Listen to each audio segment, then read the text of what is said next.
Hi YouTube. Today I wanted to make a video on different guitars. What's going on with vintage versus modern guitars. The big name in the guitar industry is the one that starts with a V. I'm even afraid to say it in my own video.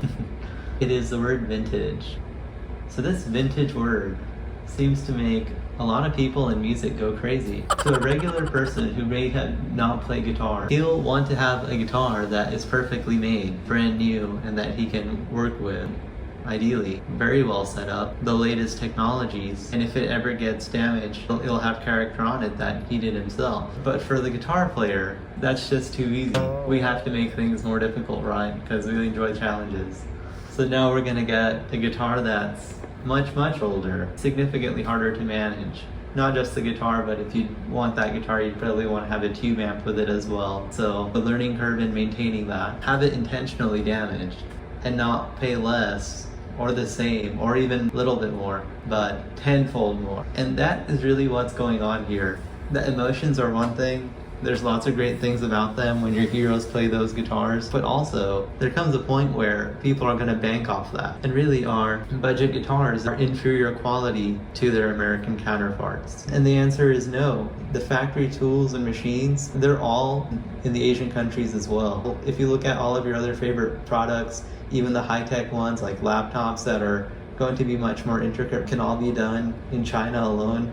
Then why one would want to assume that wood with strings and a pickup on it is going to be some sort of rocket marvel that only American corny guitars would be able to do. At this point in 2022, everything has come to spec, and quality-wise, it's much better. The machines have so much precision that they outperform the human hand. So they're actually more precise. So going back to that vintage word, we're looking for perfection, but we end up paying not for the perfection, but for the opposite of that. If you have a good amplifier and know how to adjust your pickup height, you can go a long way with just a budget guitar. If you really don't like that sound, you can always swap them out. It's not even to say that if you get a expensive, and since expensive is such a relative word, I'm going to use, let's say, $1,000 guitar as an example. Even the pickups on that you may not enjoy. You may want to tailor that as well, pun intended. Also, the quality control standards are now up to par.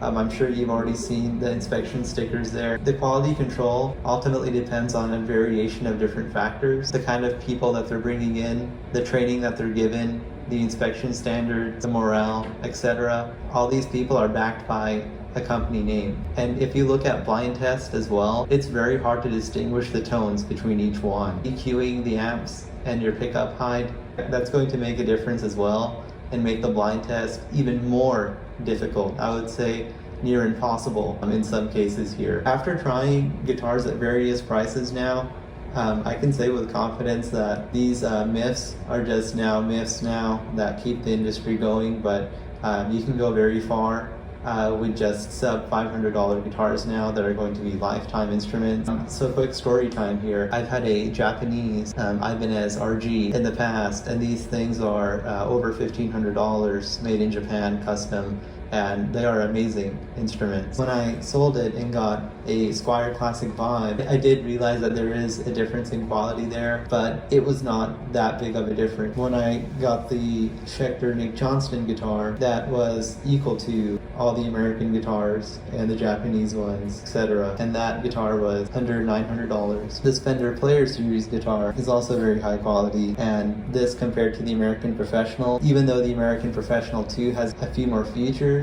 it's not to say that it's technically better. Not all of them were something that I would use on a daily basis. And in terms of quality alone, they're on par with each other. Going to my latest one, which is the Squier Telecaster, the Affinity one, is right now probably one of the best guitars I've ever played. The neck alone reminds me of the American Fender one.